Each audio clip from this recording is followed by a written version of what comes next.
Halo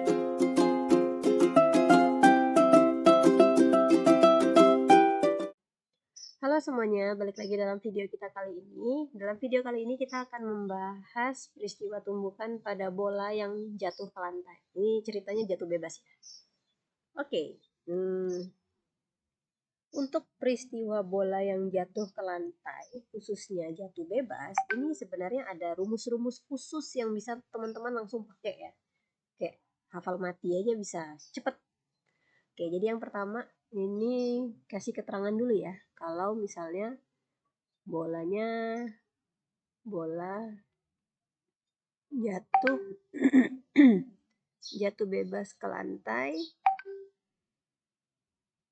dan mantul gitu ya, karena ada juga yang nggak mantul kan kalau jatuh. Mantap betul. Oke, yang pertama ya, rumus yang bisa dipakai itu adalah koefisien restitusi. Teman-teman bisa langsung pakai rumus E itu sama dengan min V1 aksen per V1, di mana V1 aksen ini adalah kecepatan bola setelah tumbukan atau setelah memantul. Kemudian kalau V1 ini adalah kecepatan bola sebelum tumbukan atau sebelum memantul ya. Wow, tulisannya bagus sekali ya, maafkan.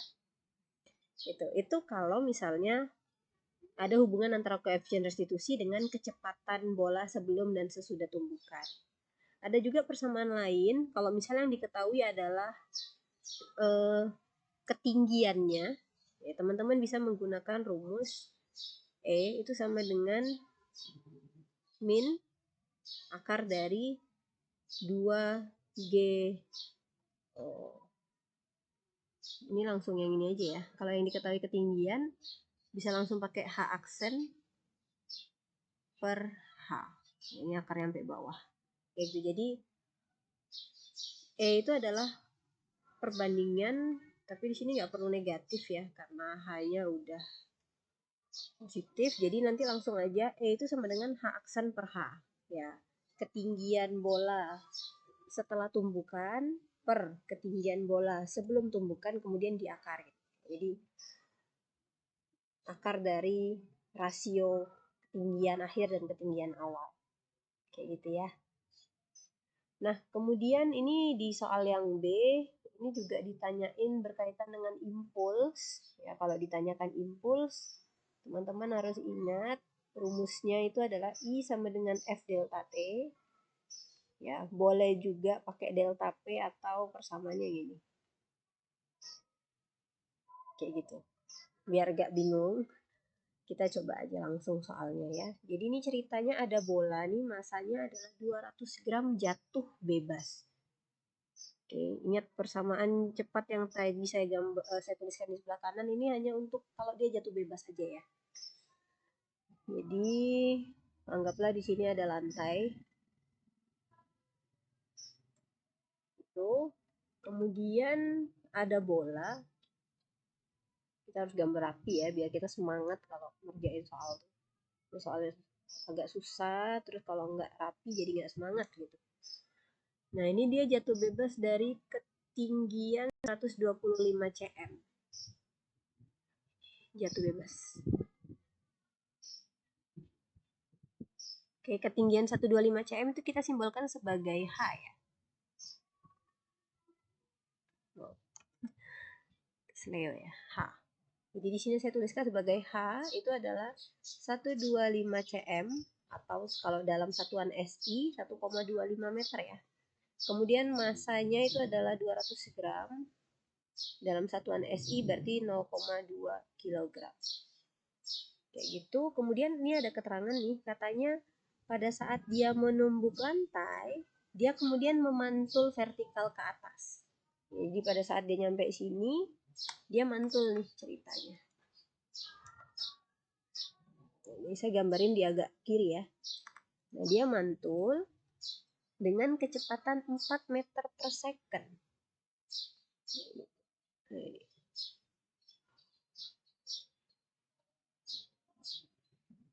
Nah, Ini kan berarti kecepatan setelah dia menumbuk lantai kan. Maka ini saya simbolkan sebagai V aksen. Gitu ya.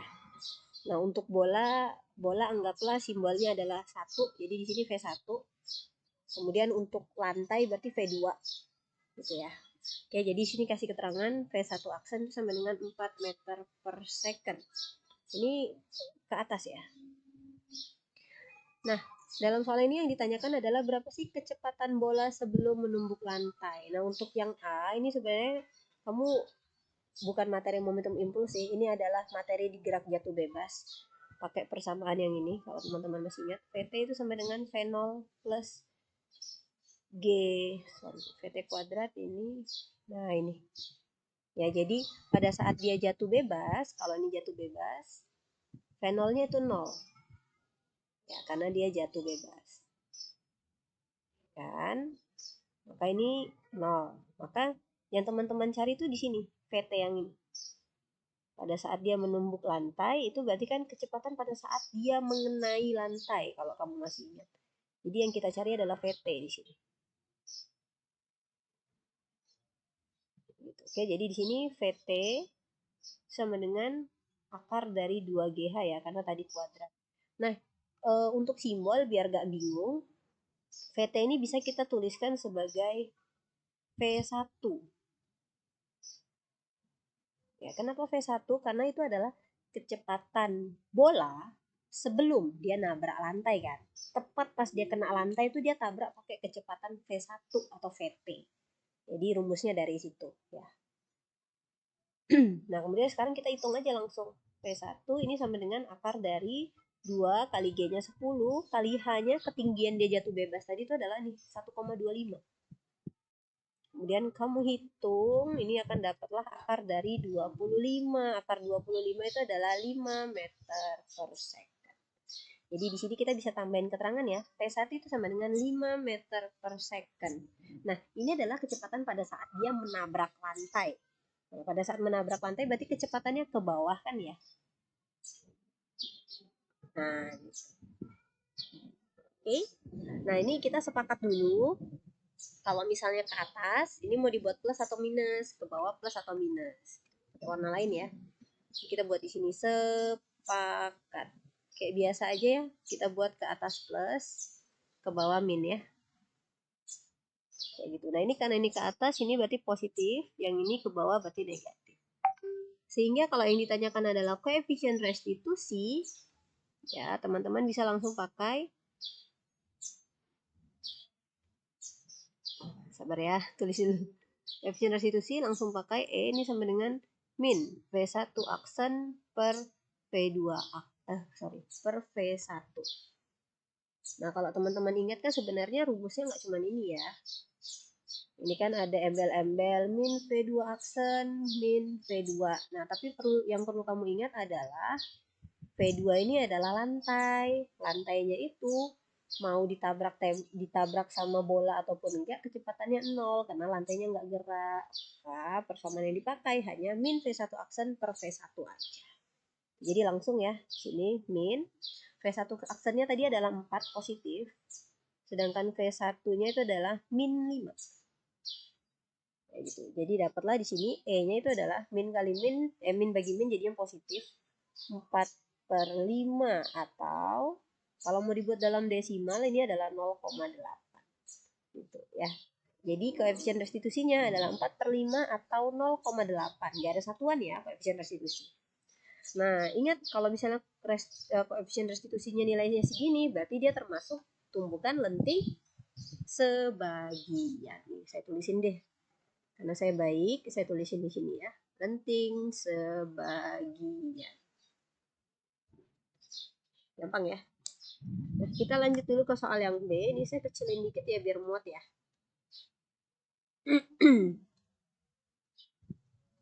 Oke. Ini kita harus irit tempat.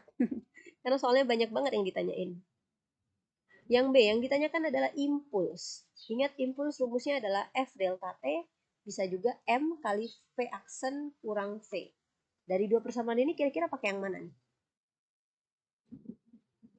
Kalau pakai persamaan yang pertama, kita nggak punya F, kita nggak punya juga delta T. Jadi jangan gunakan persamaan yang ini ya, kita pakai yang ini. Gitu. Jadi menggunakan rumus itu sesuai yang lengkap aja.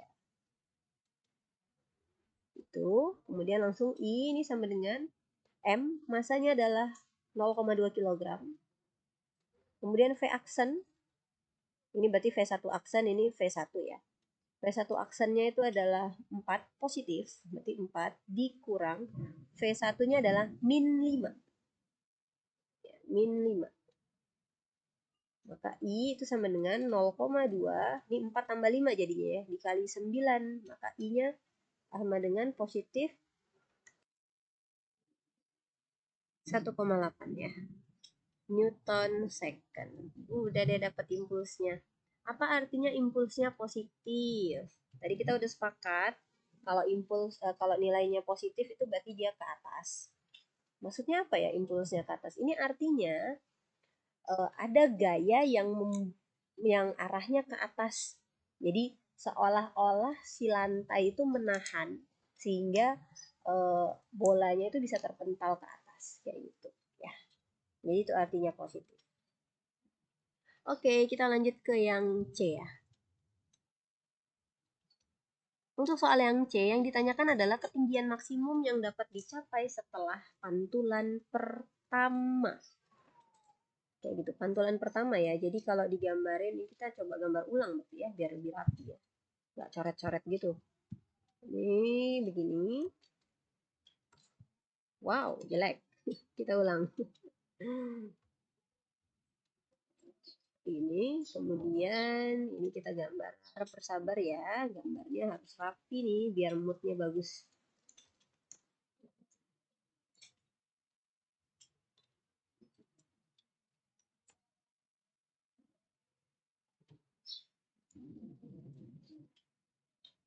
Nah, anggaplah gambarnya seperti ini ya. Oke, jadi awalnya kan dia tadi jatuh dari ketinggian H, yaitu 1,25 meter. Kemudian dia akan mental gitu kan ya, terpantul ke atas. Nah, pertanyaannya adalah berapa sih ketinggiannya setelah pantulan pertama kali? Jadi di sini saya simbolkan sebagai H aksen atau H1 aksen ya, pantulan setelah pertama kali. Nah, kalau ada kayak gini teman-teman sebenarnya langsung pakai aja rumus yang kedua ini. Kenapa? Kan kita E-nya udah punya. Gitu. Ya, jadi kalau mengikuti persamaannya kan gini ya. E itu sama dengan akar dari H aksen per H. Kayak gitu. Di sini berarti H1 aksen. Ya, ketinggian setelah dia memantul. Kalau H itu adalah ketinggian sebelum dia memantul. Maka di sini E itu sama dengan, E-nya kita udah punya ya, ini. E-nya ini 0,8. Jadi 0,8 ini sama dengan akar dari H1 aksen yang kita cari per H. Ini kan, ketinggian sebelum dia mantul. Ya, itu adalah 1,25. Oke. Nah, ini akarnya jadi kuadrat ya. Ini jadinya 0,8 pangkat 2. Ini 1,25 saya kaliin ke kiri, ini jadinya gini. Sama dengan H1 aksen. Nah, ini hitung ya. Berapa tuh bro jadinya? Berarti ini jadinya 0,8 ya. 0,8 meter. Gitu deh. Oke, jadi ketinggiannya setelah memantul pertama kali itu adalah 0,8 meter. Sekarang untuk soal yang keempat, yang D. Nah, ini saya udah buatkan, jadi nggak perlu gambar lagi. Kita hapus aja ini. Nah, ya, curang ya. Nggak apa-apa lah ya, sekali-sekali. Bentar ya. Ini kita gambarnya agak begini aja. Harap sabar ya, Bapak Ibu, menunggu.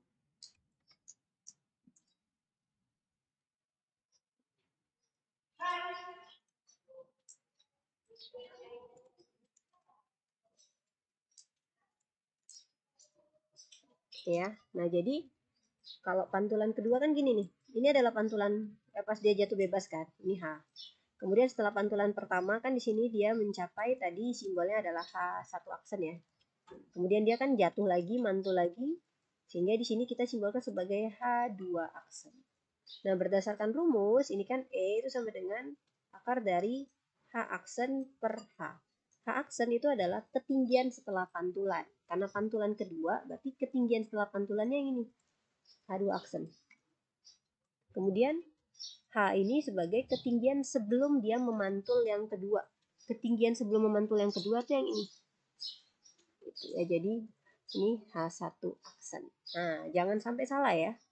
Jadi langsung E-nya sama ya, dalam peristiwa apapun E-nya pasti sama, yaitu 0,8. Ini sama dengan akar dari H2 aksen yang kita cari. H1 aksen kamu udah punya dari sini. Ya, nilainya adalah 0,8. Nah, ini akarnya pindah jadi kuadrat ya. 0,8 ini kuadrat. Kemudian 0,8 yang bawah saya pindahin ke sebelah kiri. Nah, ini jadinya 0,8 pangkat 3. Kan nilai H2 aksen itu adalah 0,512 meter. Udah deh dapet. Ya, jadi apakah sudah paham? Semoga paham sih ya. Kalau nggak paham, aduh, kecewa saya. Oke, kalau gitu sampai sini dulu videonya. Semoga teman-teman semuanya paham. Terima kasih udah nonton video ini. Semoga sukses buat ulangannya. Bye guys.